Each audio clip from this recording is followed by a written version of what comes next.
Hello my dear students, myself Engineer Arvind Thakur and you are watching the Arvind Thakur sir classes।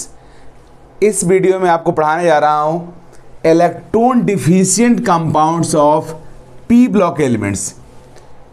P block में जितने भी elements हैं हमारे, उनका जो इलेक्ट्रॉन डिफिशिएंट कंपाउंड्स है उसका स्टडी करेंगे। ये भी बहुत इंपॉर्टेंट टॉपिक है, इससे भी रेगुलर आपके जेईई मेन और नीट एग्जाम में क्वेश्चन आता है।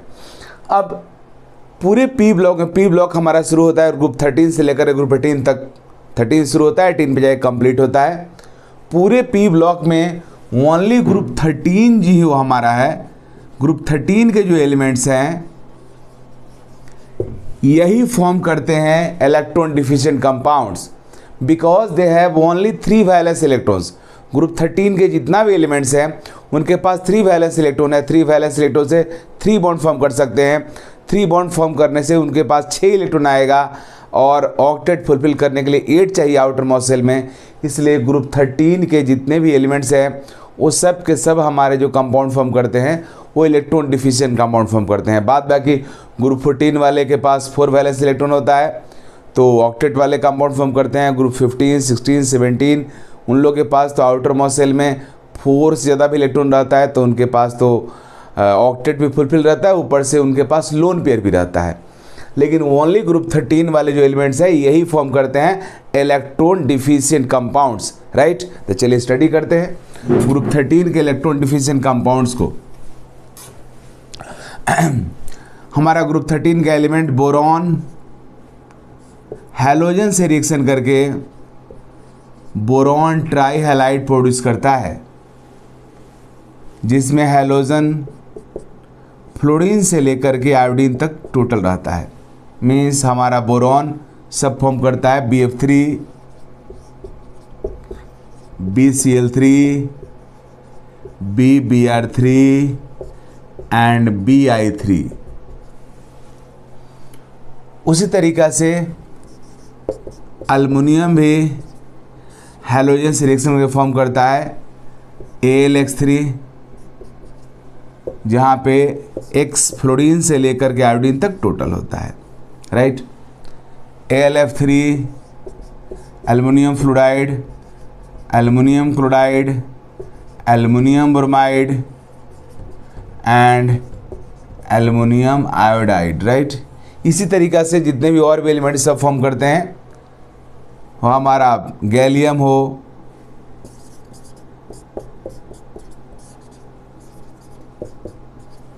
हमारा इंडियम हो,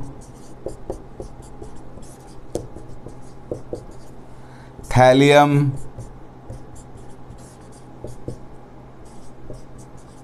but thallium try iodide form नहीं होता है। मैं पहले भी बताया हूँ अपने वीडियोज़ में क्योंकि थैलियम ऊपर से नीचे हम लोग आते हैं ग्रुप में, ग्रुप 13 में द +3 ऑक्सीडेशन शो करने का जो टेंडेंसी होता है वो डिक्रीज होता है। इसलिए थैलियम को +3 वाला कंपाउंड फॉर्म करने का टेंडेंसी बहुत कम हो जाता है, जिसकी वजह से थैलियम आयोडाइड फॉर्म नहीं होता है। बाद बाकी सारे हैलाइड फॉर्म होते हैं। अब यहाँ पे पॉइंट मेरा यह है कि जितने भी हैलाइड फॉर्म हुए सब के सब इलेक्ट्रॉन डिफिशिएंट है। बेसिकली हम लोग फोकस करेंगे बोरॉन के हैलाइड और एल्युमिनियम के हैलाइड पे, क्योंकि क्वेश्चंस इसी 2 से आता है। अब ये जो भी हमारे बोरॉन के हैलाइड हैं या एल्युमिनियम हैलाइड है, ये सब के सब इलेक्ट्रॉन डिफिशिएंट है। अब देखो, जैसे मैं बोरॉन ट्राईफ्लोराइड BF3 की बात कर रहा हूँ। BF3 में बोरॉन के पास इस 3 बॉन्ड से 6 इलेक्ट्रॉन आया। मीन्स आउटर मोस्ट शेल में 8 से कम इलेक्ट्रॉन है। इसका मीनिंग हुआ कि इलेक्ट्रॉन डिफिशिएंट कंपाउंड हुआ। अब पॉइंट ये है कि जितने भी बोरॉन के हाइलाइट्स है all are electron deficient, but how they stabilise it their self. अब पॉइंट ये है कि सब के सब इलेक्ट्रॉन डिफिशिएंट है। Electron deficient means less stable compound, unstable compounds. तो फिर स्टेबल कैसे होते हैं? क्योंकि सब एग्जिस्ट करते हैं और ये नॉर्मली स्टेबल भी होते हैं। अब इनके स्टेबलाइजेशन का क्या प्रोसेस है, तो वही मैं बताने जा रहा हूँ कि हमारे बोरॉन के जितने भी ट्राई हैलाइड्स हैं वो कैसे स्टेबलाइज करते हैं अपने आप को। तो स्टेबलाइज किस तरह से करते हैं उस चीज़ को आप सब देखो। स्टेबलाइज करने के इनके जो प्रोसेस है उसको हम बोलते हैं पी पाई बैक बॉन्डिंग, पी पाई बैक बॉन्डिंग, ये पी पाई बैक बॉन्डिंग करके अपने आप को स्टेबलाइज करते हैं। कैसे? BF3, ये बोरॉन, इस कंपाउंड में जो हमारा BF3 में बोरॉन के पास 3 बॉन्ड है, 6 इलेक्ट्रॉन है, कोई लोन पेयर नहीं है, इसलिए बोरॉन का हाइब्रिडेशन यहाँ पे होगा sp2 हाइब्रिडेशन होने का मतलब हुआ कि बोरॉन के पास एक p ऑर्बिटल होगा और उस p ऑर्बिटल में कोई इलेक्ट्रॉन नहीं रहेगा, तो हमारे बोरॉन के पास एक p ऑर्बिटल रहता है और एम्प्टी p ऑर्बिटल है, एम्प्टी p ऑर्बिटल। और फ्लोरीन के पास फुलफिल p ऑर्बिटल होता है। कैसे? क्योंकि आप देखो फ्लोरीन का इलेक्ट्रॉनिक कॉन्फ़िगरेशन, फ्लोरीन का एटॉमिक नंबर 9 होता है, 1s2 2s2 2p5। इनका आउटर बस इलेक्ट्रॉनिक कॉन्फ़िगरेशन देखोगे तो 2s में 2 इलेक्ट्रॉन है एंड 2p में 5 इलेक्ट्रॉन है, ये है। अब इसमें से एक 2px होगा, 2py, 2pz। अब हमारा जो फ्लोरीन है वो बोरॉन से एक बॉन्ड फॉर्म किया है, तो अपने हाफ फील्ड ऑर्बिटल जो 2pz है उससे बॉन्ड फॉर्म कर लिया होगा, राइट। एक सिग्मा बॉन्ड फॉर्म कर लिया फ्लोरीन। अभी फ्लोरीन के पास 3 लोन पेयर है, एक 2s ऑर्बिटल में, एक 2px में, एक 2py में। तो फ्लोरीन करता क्या है कि अपने फुलफिल्ड p ऑर्बिटल, या फ्लोरीन का फुलफिल्ड p ऑर्बिटल,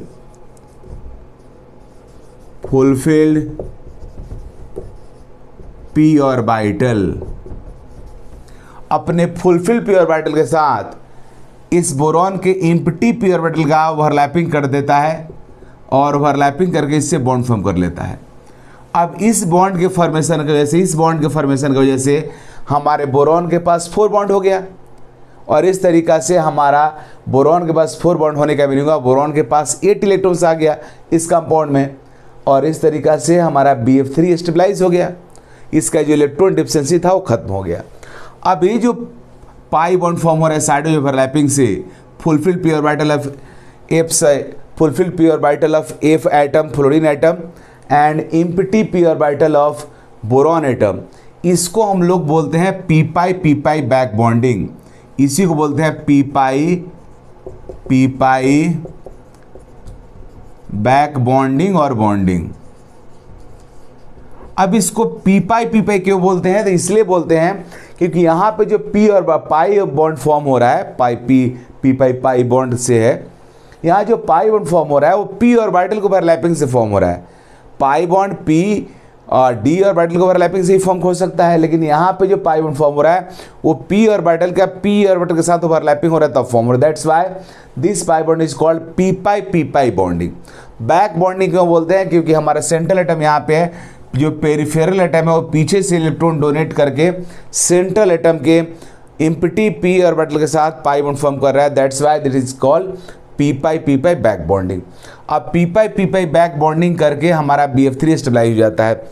BF3 जिस तरह से स्टेबलाइज होता है इसी तरीक़े से जितने भी हमारे ट्राई हैलोजन है, ट्राई हैलाइड है बोरॉन का, वो फ्लोराइड हो, ब्रोमाइड हो, क्लोराइड हो, आयोडाइड हो, सबके सब स्टेबलाइज सेम प्रोसेस से होता है। Means same phenomena happens in all compounds.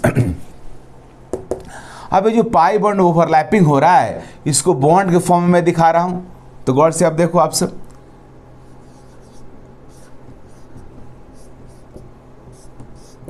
अब ये फ्लोरीन के पास लोन पेयर है, फ्लोरीन हमारे बोरॉन से बॉन्ड फॉर्म कर रहा है लोन पेयर डोनेट करके, तो जो बॉन्ड फॉर्म कर रहा है तो उस बॉन्ड को मैं ऐसे शो कर दे रहा हूं।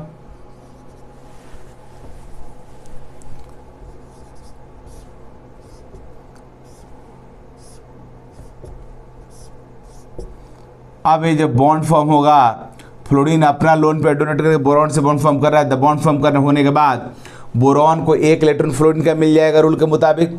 सो boron will receive negative charge and fluorine अपना इलेक्ट्रॉन लॉस्ट करेगा बॉन्ड फॉर्म होने के बाद, तो फ्लोरीन पे क्या आ जाएगा? Positive charge. इस तरीक़ा से 4 बॉन्ड 8 इलेक्ट्रॉन हो गया। लेकिन ये बारी बारी से होगा। इस बार यह फ्लोरीन इलेक्ट्रॉन डोनेट करके बोरॉन से बॉन्ड फॉर्म किया है, अगली बार में यह फ्लोरीन करेगा। जब यह फ्लोरीन डोनेट करेगा तो फिर ये फ्लोरीन अपने बॉन्ड के इलेक्ट्रॉन को खींच लेगा, तो अगला स्ट्रक्चर यह हो जाएगा। नेक्स्ट,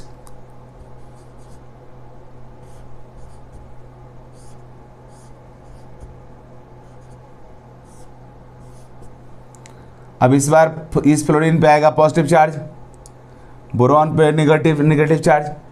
फिर अगला स्ट्रक्चर में अब हमारा यह फ्लोरीन लोन पे डोनेट के बॉन्ड फॉर्म करेगा, तो यह फ्लोरीन अपने बॉन्ड के इलेक्ट्रॉन को अपने पास शिफ्ट कर लेगा। नेक्स्ट स्ट्रक्चर यह हो जाएगा।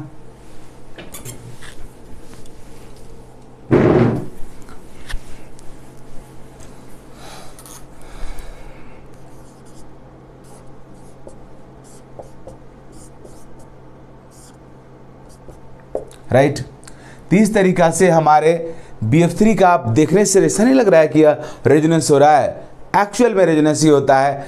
और हमारा फ्लोरीन हमारे बोरॉन के साथ रेजोनेंस करके अपने आप को स्टेबलाइज कर लेता है। ये सब के सब हमारे फर्स्ट, सेकंड,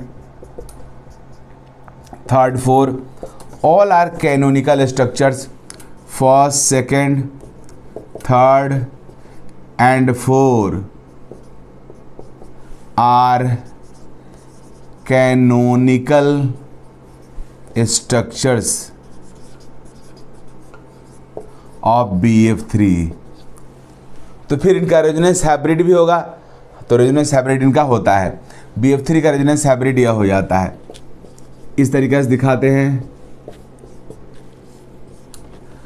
या इस बॉन्ड में भी डबल बॉन्ड करेक्टर आ जाता है, इस बॉन्ड में भी डबल बॉन्ड करेक्टर आ जाता है, इस बॉन्ड में भी डबल बॉन्ड करेक्टर आ जाता है, और इस तरीका से हमारा यह रेजोनेंस हाइब्रिड हो गया BF3 का। तो जिस तरीका से BF3 अपने आप को स्टेबलाइज करता है, सिमिलर वे में हमारा BCl3 भी स्टेबलाइज करता है, BBr3 भी करता है, Bi3 भी करता है। लेकिन BF3 में यह बैक बॉन्डिंग सबसे स्ट्रांग होता है, क्योंकि फ्लोरीन के पास जो p ऑर्बिटल होता है वो 2p रहता है, और बोरॉन के पास भी 2p होता है। 2p ऑर्बिटल्स का 2p ऑर्बिटल्स का साइड ओवरलैपिंग मोस्ट इफेक्टिव होता है, और इस तरीका से BF3 में बैक बॉन्डिंग सबसे स्ट्रॉन्ग होता है। बट BCl3 भी ऐसा ही करता है। सभी ट्राई हैलाइड्स जो हमारे बोरॉन के हैं सब में सेम फिनोमेना होता है। यहाँ भी वही होगा, क्लोरीन के पास लोन पे रहे, लोन पे डोनेट करके इसे बॉन्ड फॉर्म करेगा, और इस तरीका से इस कंपाउंड का जो इलेक्ट्रॉन डिफिशिएंसी है वो खत्म हो जाएगा, और बोरॉन का ऑक्टेट भी फुलफिल हो जाएगा। राइट, तो इसी तरीका से सब करता है। लेकिन हाँ, यहाँ जो बैक बॉन्डिंग है p-pi बैक बॉन्डिंग, यह हमारे बोरॉन के 2p ऑर्बिटल और क्लोरीन के 3p ऑर्बिटल के ओवरलैपिंग से फॉर्म होता है। 3p का साइज 2p से बड़ा होता है, इसलिए यहाँ भी बैक बॉन्डिंग होता है, लेकिन फ्लोरीन से हमारा वीकर होता है, क्योंकि फ्लोरीन के पास भी 2p रहता है। BF3 में फ्लोरीन के पास भी 2p रहता है, और बोरॉन के पास भी 2p होता है। साइडवेज ओवरलैपिंग जो हमारा है वो सबसे स्ट्रॉन्ग 2p का होता है। 2p का उससे थोड़ा लेस इफेक्टिव होता है 2p 3p का, उससे थोड़ा लेस इफेक्टिव होता है 3p 4p का, उससे लेस इफेक्टिव होता है 2p 5p का। मीन्स जैसे जैसे p ऑर्बिटल का साइज बड़ा होता जाएगा, वैसे वैसे जो साइडवेज ओवरलैपिंग हमारा है वो लेस इफेक्टिव होता जाता है, क्योंकि साइज बड़ा होने की वजह से उनके साइडवेज ओवरलैपिंग कम होता है, एक्सटेंट ऑफ ओवरलैपिंग कम हो जाता है, और फिर बाउंड हमारा वीकर हो जाता है। ओके जी, तो इस तरीका से था ये बोरॉन का ट्राई हैलाइड। अब हम लोग देखते हैं कि एल्युमिनियम के जो हमारे ट्राई हैलाइड्स हैं उनका क्या है। जैसे हमारा AlCl3 है, तो AlCl3 हो या AlBr3 हो या Li3 हो, इसमें से कोई भी अपने आप के सब इलेक्ट्रॉन डिफिशिएंट है। एल्युमिनियम ट्राइक्लोराइड में भी एल्युमिनियम के पास तीन बॉन्ड है, 3 बॉन्ड से 6 इलेक्ट्रॉन आया, में से इलेक्ट्रॉन डिफिशिएंट हो गया। बट एल्युमिनियम क्लोराइड हमारा अपने आप को स्टेबलाइज करने के लिए BF3 BCl3 जैसा p-pi बैक बॉन्डिंग नहीं कर सकता है। यहाँ पे बैक बॉन्डिंग पॉसिबल नहीं है, उसके मीन्स यहाँ पे इस तरह का पॉसिबल नहीं है। रीज़न यह है कि हमारे एल्युमिनियम के पास भी 3p ऑर्बिटल होता है, और क्लोरीन के पास भी 3p ऑर्बिटल होता है। एल्युमिनियम का outer most electronic configuration 1s2 2s2 2p6 3s2 3p1 means aluminium के पास 3p ऑर्बिटल है और हमारे क्लोरीन के पास भी 3p ऑर्बिटल होता है और 3p का साइडवेज ओवरलैपिंग इफेक्टिव नहीं होता है, इसलिए यहाँ पे क्लोरीन हमारा बैक बॉन्डिंग करके एल्युमिनियम को स्टेबलाइज नहीं कर सकता, राइट। तो यहाँ पे दूसरा फिनोमेना होता है, यहाँ पे AlCl3 अपने आप को स्टेबलाइज करने के लिए डाइमेराइजेशन करता है, मीन्स अपने आप को डाइमेराइज करके स्टेबलाइज करता है। मीन्स AlCl3 एक्चुअल में अपने डाइमर के फॉर्म में एग्जिस्ट होता है। यह दो मीन्स एक AlCl3 है, इसका दो मोलिकुल आपस में कनेक्ट होकर के Al2Cl6 बना लेता है। यह मर का मतलब होता है यूनिट एक, दो मोलिकुल मर के एक हो गया तो क्या बोलेंगे उसको, डाइमर। अगर बहुत सारा मोलिकुल मर के एक होता, कनेक्ट होकर एक होता तो बोलते हैं उसको पॉलीमर। तो यहाँ पे हमारा एल्युमिनियम क्लोराइड डाइमर के फॉर्म में रहता है। अब कैसे डाइमेराइज होता है इसको मैं दिखा रहा हूँ। इस प्रोसेस का नाम है डाइमेराइजेशन।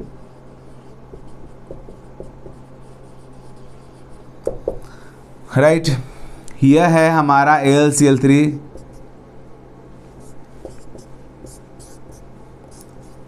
इसके पास दूसरा मोलिकुल आता है AlCl3 का,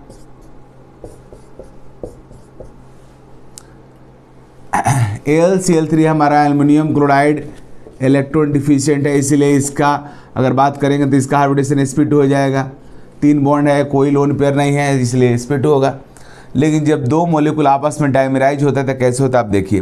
क्लोरीन के पास लोन पेयर है, इसलिए क्लोरीन अपना लोन पेयर डोनेट करके इस एल्युमिनियम से कोऑर्डिनेट बॉन्ड फॉर्म कर लेता है। इसके पास भी लोन पेयर है, यह क्लोरीन लोन पेयर डोनेट करके इसके साथ कोऑर्डिनेट बॉन्ड फॉर्म कर लेता है और इस तरीक़ा से यह दोनों मिलकर के एक हो गया Al2Cl6 का यह स्ट्रक्चर है। अब हमारे इस एल्युमिनियम के पास 4 बॉन्ड्स आ गया, इसके पास भी 4 बॉन्ड्स आ गया। 4 बॉन्ड आने का मतलब हुआ हाइब्रिडेशन sp3 हो गया। यहाँ 4 बॉन्ड आने का मतलब हाइब्रिडेशन क्या हो गया, sp3 हो गया। तो हमारे AlCl3 में एल्युमिनियम ट्राइक्लोराइड में एल्युमिनियम का हाइब्रिडाइजेशन sp2 रहता है, लेकिन जब वो डाइमर के फॉर्म में जाता है तो sp3 हो जाता है, क्योंकि 4 बॉन्ड फॉर्म कर लिया और इस तरीक़ा से स्टेबल हो गया। इनके आउटर मोस्ट सेल में 80 इलेक्ट्रॉन आ गया, यहाँ भी 80 इलेक्ट्रॉन हो गया, राइट। तो जिस तरीक़ा से हमारा एल्युमिनियम ट्राइक्लोराइड अपने आप को स्टेबलाइज करने के लिए डाइमेराइज होकर रहता है, डाइमर के फॉर्म में रहता है, उसी तरीक़ा से एल्युमिनियम ब्रोमाइड भी हमारे अपने डाइमर के फॉर्म में रहता है Al2Br6 एंड एल्युमिनियम आयोडाइड भी डाइमर के फॉर्म में रहता है Al2I6 and dimerisation process in all cases are identical, mean same तरीका सब में होता है। अब पॉइंट ये है कि फ्लोराइड का क्या होता है, एल्युमिनियम फ्लोराइड अपने आप को कैसे स्टेबलाइज करता है। एल्युमिनियम फ्लोराइड, एल्युमिनियम जो ट्राइफ्लोराइड है वो हमारे एल्युमिनियम ट्राइफ्लोराइड जो हमारा है ये अपने आप को डाइमेराइज करके स्टेबलाइज नहीं कर सकता है। इसके पीछे 2 रीज़न है। एक रीज़न यह है कि एल्युमिनियम ट्राइफ्लोराइड आयोनिक कंपाउंड है, तो आयोनिक कंपाउंड इसके पास आयोनिक नेचर ज़्यादा होता है ऊपर से। दूसरा रीज़न यह है कि हमारा जो फ्लोरीन डोमिनेंट, इसके पास आयोनिक कैरेक्टर होता है, डोमिनेंट।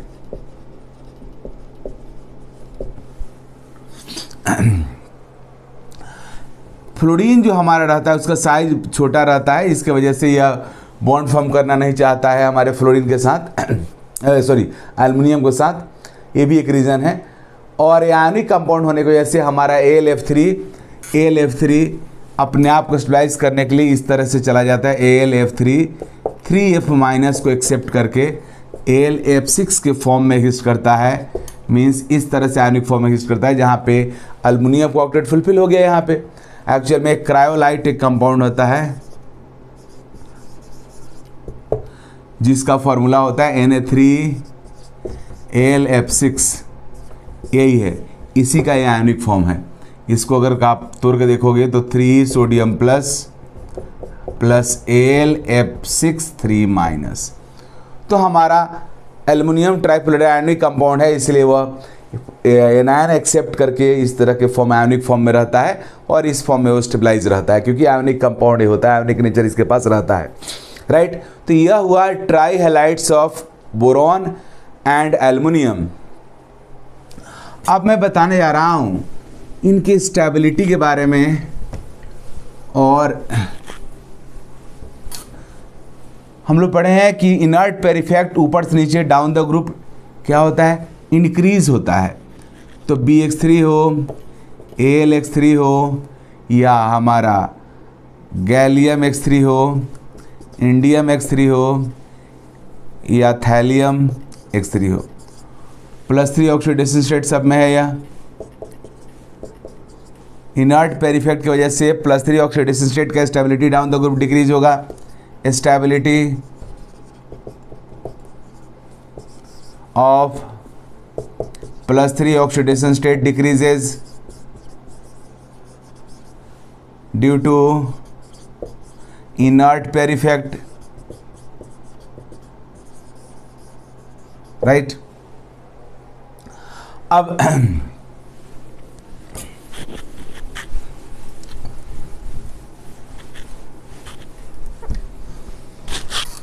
कोवलेंट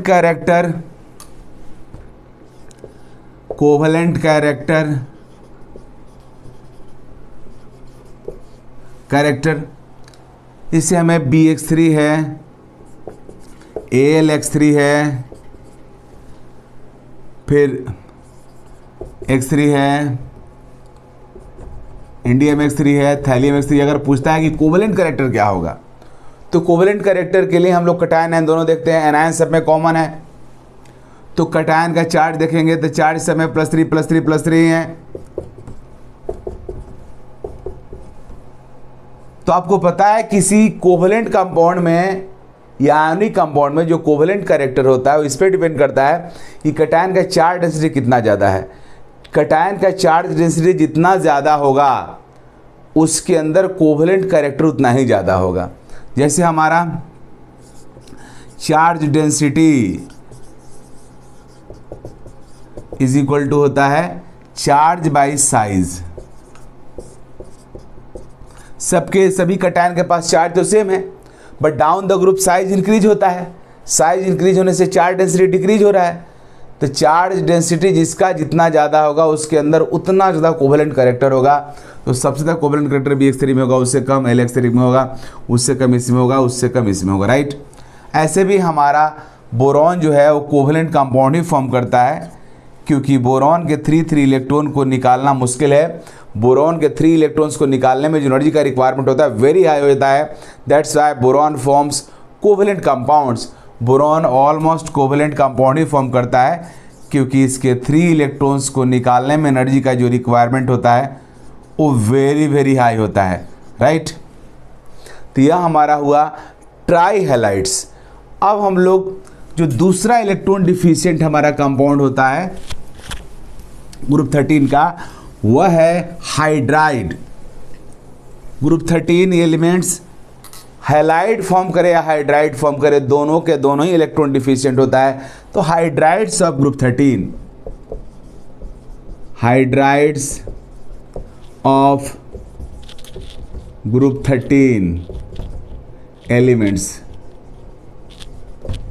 ग्रुप 13 एलिमेंट्स के हाइड्राइड को देखते हैं जी। यह क्या होता है? हाइड्राइड वाला भी ये सेक्शन बहुत इंपॉर्टेंट एग्जाम में रेगुलर आते रहता है। आप खुद देखो जितने भी हमारे ग्रुप 13 के एलिमेंट्स हैं सब के सब हाइड्राइड फॉर्म करते हैं। लेकिन सबसे पहले मैं बोरॉन का बात करता हूँ। जो हमारा बोरॉन है, बोरॉन हाइड्रोजन से रिएक्शन करके हाइड्राइड फॉर्म करता है BH3, जो इलेक्ट्रॉन डिफिशिएंट कंपाउंड है। इलेक्ट्रॉन डिफिशिएंट क्योंकि इस कंपाउंड में बोरॉन के आउटर मोस्ट शेल में 6 इलेक्ट्रॉन्स है। Because boron has only 3 electrons, 3 bond form किया है, 3 बॉन्ड से 6 इलेक्ट्रॉन आ गया। बोरॉन के पास कोई लोन पेयर है नहीं, तब BH3 में इसका हाइब्रिडेशन sp2 है, इलेक्ट्रॉन डिफिशिएंट कंपाउंड भी है। अब हमारा ये जो BH3 है इसको एक और इंपॉर्टेंट पॉइंट, इसको बोलते हैं बोरॉन, ये है बोरॉन एलिमेंट है, और BH3 को बोलते हैं बोरेन। बोरेन मीन्स हमारा बोरॉन मीन्स ग्रुप 30 बोरॉन जो है वो जो हाइड्राइड फॉर्म करता है उस हाइड्राइड का जनरल नेम होता है बोरेन, BH3। अब BH3 अपने आप को स्टेबलाइज कैसे करेगा? BH3 बहुत अनस्टेबल होता है, BH3 अनस्टेबल होता है इलेक्ट्रॉन डिफिशिएंसी की वजह से। एक तरह से हमारा इसका स्टेबिलिटी बहुत कम होता है, very low stability, very low stability. अब अपने स्टेबिलिटी को कैसे बढ़ाता है यह? तो BH3 अपने आप को स्टेबलाइज करने के लिए अपने डाइमर के फॉर्म में रहता है, BH3 भी डाइमर के फॉर्म में रहता है। अब BH3 का डाइमर देखते हैं कैसे होता है, किस तरीक़ा से फॉर्म होता है, गौर से आप सब देखो। BH3 अपने आप को डाइमराइज करके किस तरीक़ा से स्टेबलाइज करता है वो मैं बताने जा रहा हूँ। ये हमारा BH3 है, इसका दो मोलेकुल आपस में डाइमराइज होकर के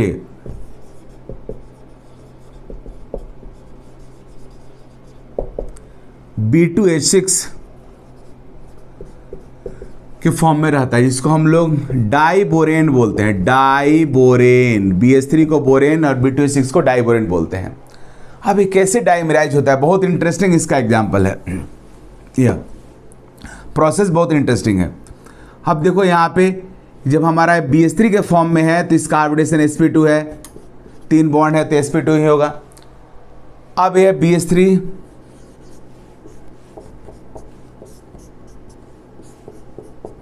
इसका दो मोलेकुल एक दूसरे के पास आता है,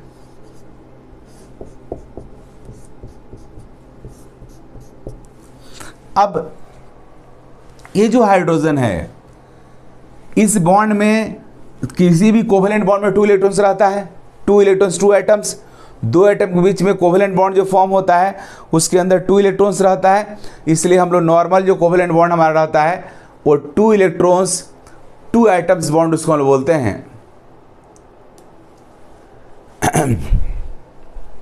नॉर्मल जो बॉन्ड हमारे है ये सब 2 इलेक्ट्रॉन्स है, 2 एटम्स, 2 सेंटर है। अब होता क्या है कि ये जो बॉन्ड है इस बॉन्ड में 2 इलेक्ट्रॉन्स है जो यहाँ से लेकर यहाँ तक रिवॉल्व कर रहा है। अब यह बोरॉन ये हाइड्रोजन करता क्या है कि इस 2 इलेक्ट्रॉन्स को यहाँ से लेकर यहाँ तक मीन्स यहाँ तक घुमाने लगता है, मीन्स ये 2 इलेक्ट्रॉन केवल यहीं तक नहीं घूमता है, यहाँ तक आने लगता है। उसी तरीक़ा से यह हाइड्रोजन जो है इस बॉन्ड में जो 2 इलेक्ट्रॉन्स है जो यहाँ से लेकर यहाँ तक रिवॉल्व कर रहा था, अब वो यहाँ से लेकर यहाँ तक रिवॉल्व हो रहा है, मीन्स ये 2 इलेक्ट्रॉन्स यहाँ से लेकर यहाँ तक घूम रहा है और ये 2 इलेक्ट्रॉन्स भी यहाँ से लेकर यहाँ तक घूमना शुरू कर देता है, जिसकी वजह से हम लोग इस बॉन्ड को बोलते हैं 2C2E bond, 2C2E bond, 2 centre 2 electron bond. ये भी है 2C2E bond, 2C2E bond. Normal covalent bond दुनिया में ऐसा ही होता है, 2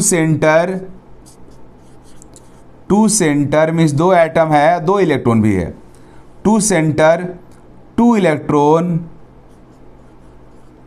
2 सेंटर 2 इलेक्ट्रॉन बॉन्ड। ये भी 2C2E बॉन्ड है, ये भी 2C2E बॉन्ड है,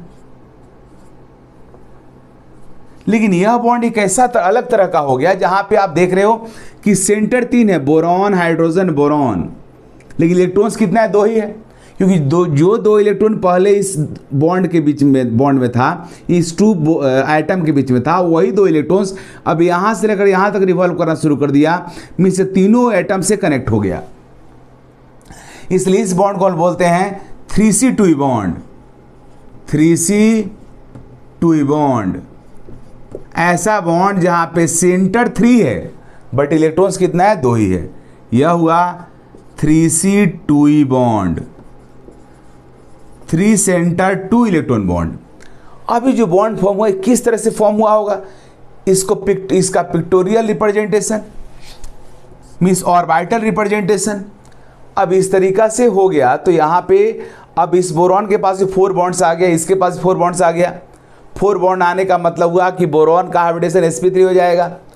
तो अब उस चीज़ को मैं शो कर रहा हूँ। अब हमारा ये जो बोरॉन है ये अपना sp3 हाइब्रिडेशन कर लिया और इसी sp3 हाइब्रिडेशन से अपना चारों बॉन्ड फॉर्म करेगा। तो गौर से देखो, यह बॉन्ड हमारा हुआ अब इस कार्बन के पास sp3 हाइब्रिडेशन हो गया, सॉरी बोरॉन के पास sp3 हाइब्रिडेशन इसका हो गया है, इसलिए इसके पास 4 ऑर्बिटल आ गए। सब तीनों ही बॉन्ड जो दिख रहा है सब के सब sp3 ऑर्बिटल से ही फॉर्म हुआ है और एक sp3 ऑर्बिटल जो हमारा बोरॉन का है वो एम्प्टी है। यह एम्प्टी sp3 ऑर्बिटल।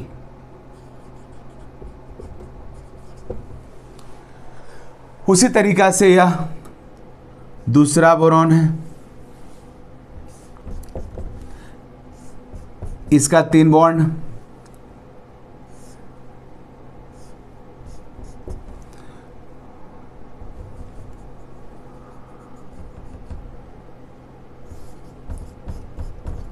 ये भी एम्प्टी sp3 ऑर्बिटल है, एम्प्टी sp3 ऑर्बिटल, राइट। अब होता यह है कि हाइड्रोजन के पास जो 1s ऑर्बिटल है जो इस बोरॉन के sp3 ऑर्बिटल से बॉन्ड और मतलब हाइब्रिडाइज करके बॉन्ड फॉर्म किया है, मीन्स ओवरलैप करके बॉन्ड फॉर्म किया है, क्योंकि ये तो sp3 हाइब्रिडेशन है, तो ये चारों का बॉन्ड जो फॉर्म होगा मीन्स ये चारों ऑर्बिटल बोरॉन के पास sp3 है। तो अब यह बोरॉन हाइड्रोजन जिसके पास 1s ऑर्बिटल है, यह 1s ऑर्बिटल इससे तो इस जो ये जो हमारा बोरॉन के sp3 ऑर्बिटल है इसके साथ ओवरलैपिंग तो किया ही है हाइड्रोजन का 1s ऑर्बिटल, साथ साथ उस जो एम्प्टी ऑर्बिटल हमारा है उसके साथ भी ओवरलैपिंग कर लेता है। मीन्स ये हमारा हाइड्रोजन का जो 1s ऑर्बिटल है, 1s ऑर्बिटल वह इस ऑर्बिटल से तो ओवरलैपिंग किया ही है इस बोरॉन के, इस बोरॉन का जो एम्प्टी sp3 ऑर्बिटल इसके साथ भी ओवरलैप कर लेता है। ठीक उसी तरीका से हमारा यह हाइड्रोजन का 1s ऑर्बिटल इस बोरॉन जिससे पहले से वो कनेक्टेड है इसके साथ तो ये बॉन्ड ओवरलैपिंग किया ही है इसके sp3 ऑर्बिटल से, साथ में करता क्या है कि इस दूसरे बोरॉन का, इस बोरॉन का जो एम्प्टी sp3 ऑर्बिटल है इसके साथ भी ओवरलैप कर लेता है। और इस तरीका से आप देख रहे हो कि ये जो हाइड्रोजन हमारा है, ये हाइड्रोजन है, हाइड्रोजन का 1s ऑर्बिटल दोनों ही बोरॉन के sp3 ऑर्बिटल से ओवरलैप कर लिया। हाँ, इस बोरॉन का sp3 ऑर्बिटल जो है उसके पास इलेक्ट्रॉन है, लेकिन इस बोरॉन का sp3 ऑर्बिटल एम्प्टी है, तो ये हाइड्रोजन दोनों से ओवरलैपिंग कर लेता है, जिसकी वजह से जो इस बॉन्ड में 2 इलेक्ट्रॉन्स था वो अब यहाँ से लेकर यहाँ तक रिवॉल्व होने लगता है। उसी तरीका से यह हाइड्रोजन भी, इस हाइड्रोजन का भी जो 1s ऑर्बिटल है, 1s, वह इस बोरॉन के जो sp3 ऑर्बिटल है उसके साथ ओवरलैप किया ही है, साथ में इस बोरॉन का जो एम्प्टी sp3 ऑर्बिटल है उसके साथ भी ओवरलैप कर लिया, जिसकी वजह से इस बॉन्ड का 2 इलेक्ट्रॉन्स यहाँ से लेकर यहाँ तक रिवॉल्व करना शुरू कर देता है। और इस तरीका से हमारे डाइबोरेन में ये जो बॉन्ड आ जाता है चौथा बॉन्ड, जिसकी वजह से दोनों बोरॉन के पास 4-4 बॉन्ड हो गया और इनका ऑक्टेट फुलफिल हो गया, राइट। अब इस डाइबोरेन को हम लोग और थोड़ा डिफरेंट तरह से रिप्रेजेंट करते हैं। एक तो इनका पिक्चर आपको दिख गया ऑर्बिटल पिक्चर, अब इनको कैसे हम लोग दिखाते भी हैं। अब यहाँ पे है क्या इनका, गौर से देखो आप सब, इसको हम लोग ऐसे भी दिखा सकते हैं, शो कर सकते हैं। ये हाइड्रोजन यहाँ पे है, इस तरीके से दिखाते हैं।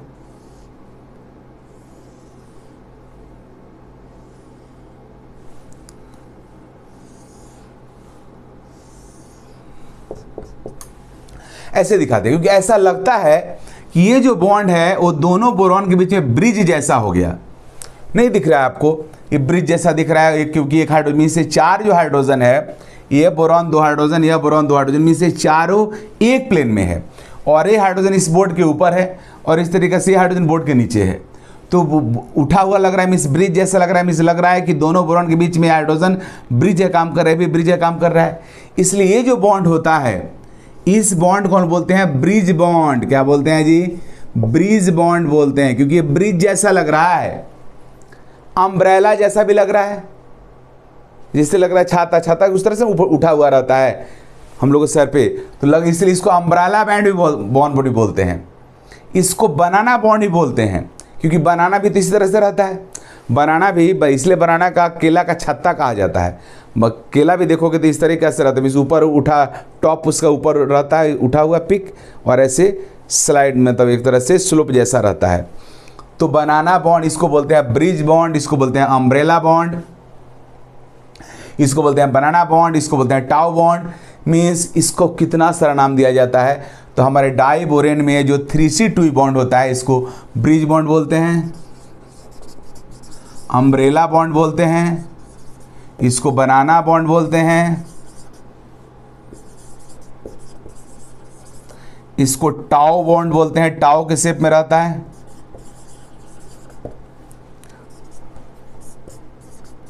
टाउ बॉन्ड बोलते, राइट। तो यह हमारा B2H6 का स्ट्रक्चर है।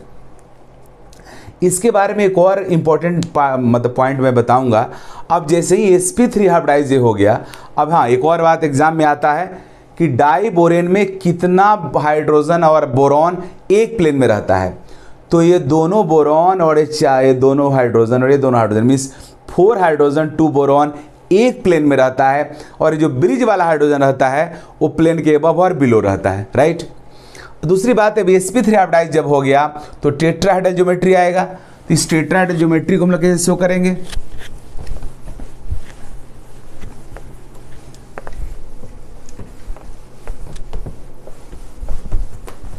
टेट्राहेड्रल ज्योमेट्री ऐसे दिखाते हैं हम लोग B2H6 को। एक बॉन्ड बिलो द प्लेन, एक बॉन्ड एबव द प्लेन, और एक ब्रिज वाला बॉन्ड सेम प्लेन में रहता है।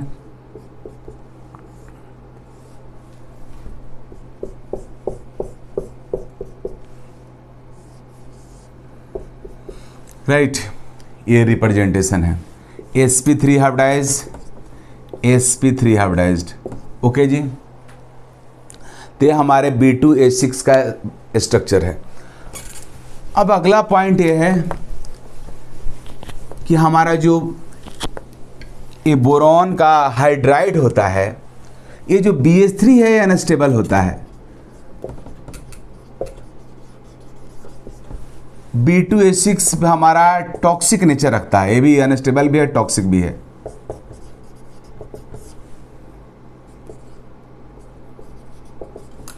यह B2H6 टॉक्सिक होता है। पहले हम लोग B2H6 का इस्तेमाल करते थे फिर रॉकेट फ्यूल के तौर पे। रॉकेट फ्यूल के तौर पे B2H6 का हम लोग इस्तेमाल करते थे। इसका कंबशन कराओगे तो क्या होगा, B2O3 में कन्वर्ट हो जाएगा और वाटर प्रोड्यूस होता है। इससे 2 बोरॉन है, यहाँ पे हो गया हाइड्रोजन 6 है तो 3H2 हो गया, 3 हाइड्रोजन 3 6 हाइड्रोजन 3, राइट। यह बैलेंस केमिकल रिएक्शन हो गया।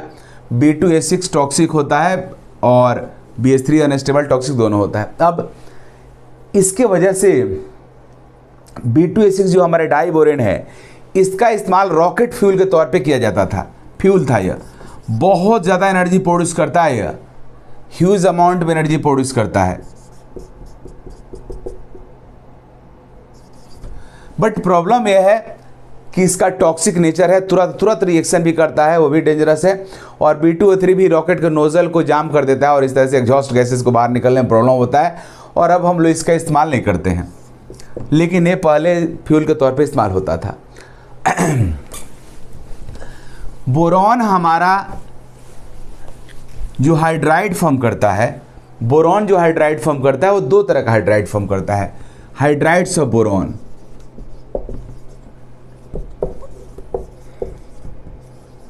बोरॉन 2 तरह का हाइड्राइड फॉर्म करता है। एक होता है हमारा नाइडोबोरेन, नाइडोबोरेन, दूसरे को बोलते हैं एरेक्नोबोरेन, बोरेन। नाइडोबोरेन का जनरल फार्मूला होता है BnHN+4। एरेक्नोबोरेन का जनरल फार्मूला होता है BnHN+4। N+6। इन दोनों का दोनों ही सीरीज का जो रिप्रेजेंटेटिव बोरेन है वो यहाँ पे N=2 तो हो जाता है B2H6, जिसको हम लोग डाई बोरेन बोलते हैं। बोरेन फैमिली का सबसे पॉपुलर कंपाउंड है। यहाँ N=4 तो B4H10 हो जाता है, जिसको हम बोलते हैं टेट्राबोरेन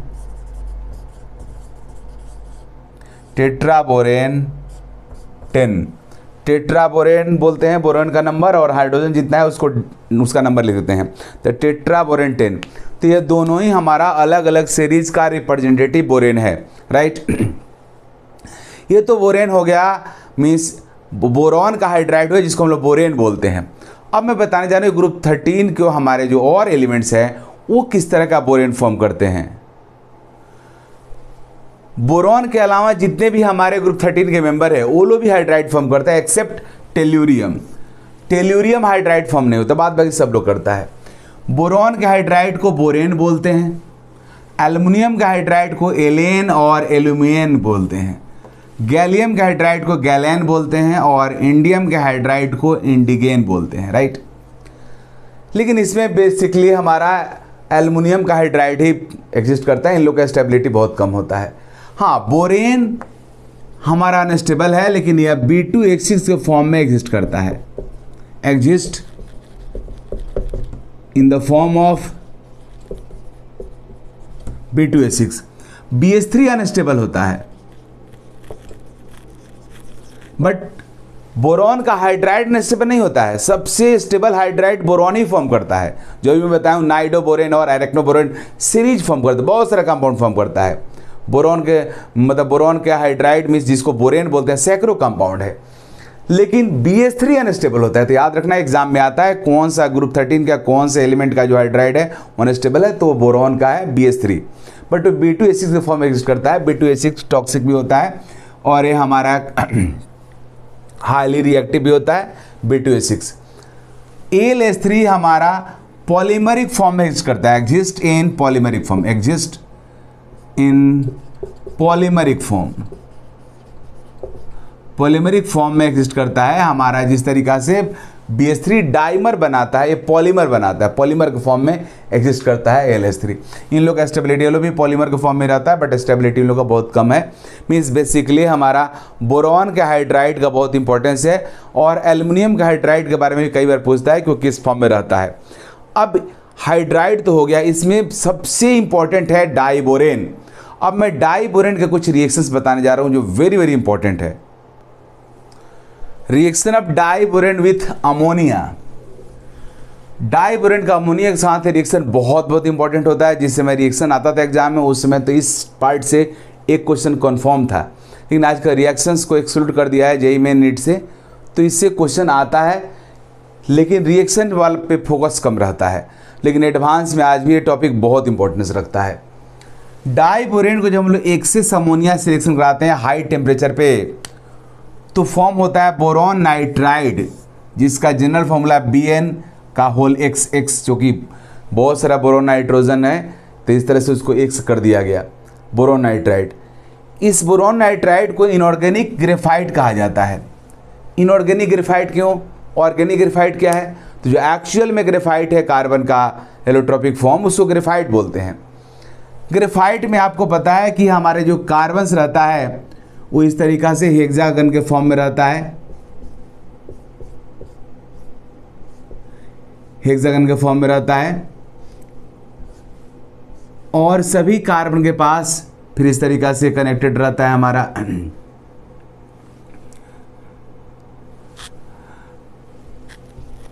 हेक्सागन के फॉर्म में रहता है। सभी कार्बन के पास एक एक इलेक्ट्रॉन अनबॉन्डेड रहता है। ग्रेफाइट के ईच कार्बन के पास वन इलेक्ट्रॉन अनबॉन्डेड और 3 बॉन्ड रहता है। अब अनबॉन्डेड और इलेक्ट्रॉन आपस में पार्शियल एक तरह से पाई बॉन्ड जैसा फॉर्म कर लेते हैं, और alternate double bond single bond हो जाता है। मीन्स ये बॉन्ड फॉर्म कर लिया, ये दोनों फॉर्म कर लिया, तो इस तरीका से alternate double bond single bond जैसा हो जाता है हमारे ग्रेफाइट में, नॉर्मल जो हमारा ग्रेफाइट होता है। लेकिन इसमें कि इसका स्ट्रक्चर भी ग्रेफाइट जैसा ही होता है, इसलिए इसको बोलते हैं कि यह इनऑर्गेनिक ग्रेफाइट है, क्योंकि कार्बन ग्रेफाइट तो है नहीं, इसलिए इसको बोलते हैं इनऑर्गेनिक ग्रेफाइट। इसमें इनऑर्गेनिक ग्रेफाइट में क्या होता है, यहाँ पे तो सब के सब कार्बन ही रहते हैं। इनऑर्गेनिक ग्रेफाइट में तो बोरॉन नाइट्रोजन का कॉम्बिनेशन रहता है, बोरॉन नाइट्रोजन का कॉम्बिनेशन रहता है। तो इनऑर्गेनिक ग्रेफाइट का किस तरह का इसका स्ट्रक्चर होगा इसको आप देखो। इसमें तो बोरॉन एंड नाइट्रोजन का कॉम्बिनेशन रहता है, तो इस तरीका के स्ट्रक्चर में रहता है। Alternate boron nitrogen, boron nitrogen, nitrogen boron, इस तरीका से ऑल्टरनेट रहता है, राइट। फिर आगे इस तरह से बढ़ा रहता है लैटिस में, क्योंकि अब क्रिस्टलाइन फॉर्म में रहता है ग्रेफाइट हमारा। अब यहाँ पे होता क्या है कि इस बार हमारे वहाँ पे तो ऑल कार्बन्स रहता है, सबके पास 1 इलेक्ट्रॉन बॉन्डेड रहता है, तो अल्टरनेट व डबल बॉन्ड जैसा कर लेते हैं पार्शियल ओवरलैपिंग करके।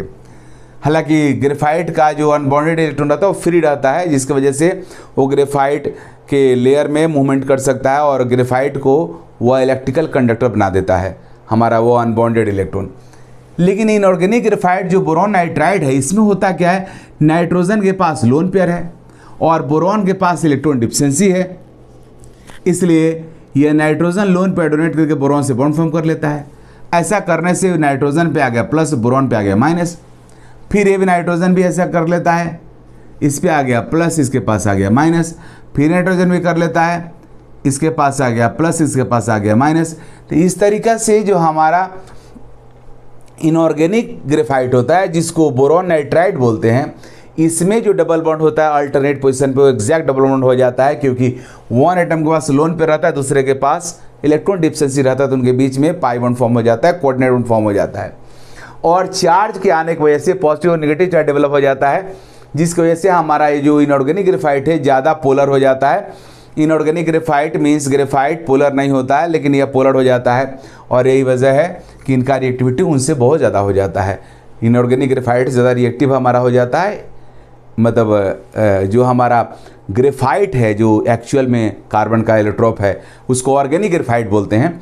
उस ऑर्गेनिक ग्रेफाइट से ज़्यादा रिएक्टिव हो जाता है कौन, इनऑर्गेनिक ग्रेफाइट। ओके जी। अब इसमें अगला हमारा रिएक्शन है वो यह, डाइबोरेन जब अमोनिया से रिएक्शन करता है, वो भी 1:2 के रेशियो में, 1 मोल डाइबोरेन 2 मोल अमोनिया, हाई टेम्परेचर पे, तो इनऑर्गेनिक बेंजीन फॉर्म होता है B3N3H6। इसको इनऑर्गेनिक बेंजीन क्यों बोलते हैं, तो इनऑर्गेनिक बेंजीन बोलने के पीछे रीजन है इनका स्ट्रक्चर। इसका स्ट्रक्चर हमारे बेंजीन जैसा हो जाता है, गौर से आप देखो।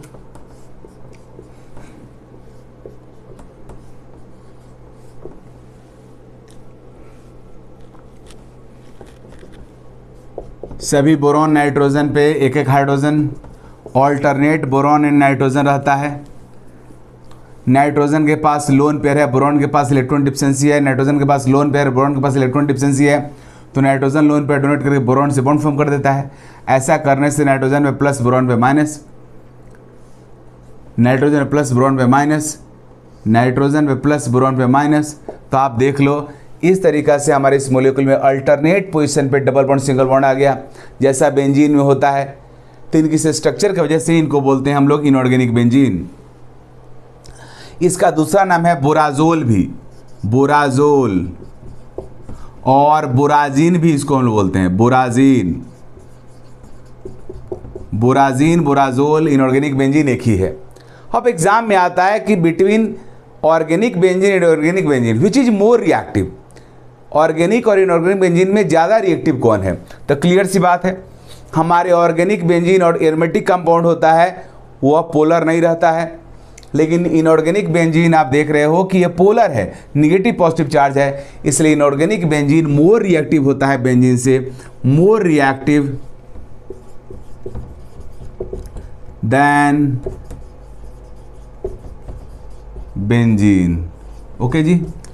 तो इस तरीका से हमारा डाइबोरेन अमोनिया से रिएक्शन करके फॉर्म करता है। डाइबोरेन एक और रिएक्शन करता है हमारे अमोनिया से, और उस रिएक्शन में हमारा डाइबोरेन ब्रेक होता है। अब उसको देखते हैं। डाइबोरेन जब एक्सेस अमोनिया से रिएक्शन करता है लो टेम्परेचर पे, हाई टेम्परेचर पे करता है तो इनऑर्गेनिक ग्रेफाइट फॉर्म होता है, और लो टेम्परेचर पे करता है तो एडिशन प्रोडक्ट फॉर्म होता है। अब बेसिकली जब अमोनिया से रिएक्शन होता है तो यही फॉर्म होता है, ये प्रोडक्ट फॉर्म होता है, ये तो फॉर्म होता नहीं है, ये फॉर्म होता है। अब ये कैसे प्रोडक्ट फॉर्म और इस को आपको देखो, हमारा जो डाइबोरेन है, डाइबोरेन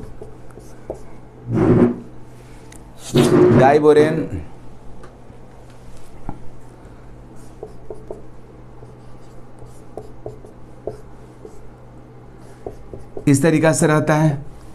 जब ये अमोनिया से रिएक्शन करता है एक्सेस अमोनिया से लो टेम्परेचर पे, तो इस बॉन्ड का हेट मीन्स हमारे डाइबोरेन का हेट्रोलिटिक क्लीवेज होता है। डाइबोरेन जब रिएक्शन करता है अमोनिया से या बेस से तो उसका क्लीवेज होता है, हेट्रोलिटिक होमोलिटिक दोनों तरह से होता है।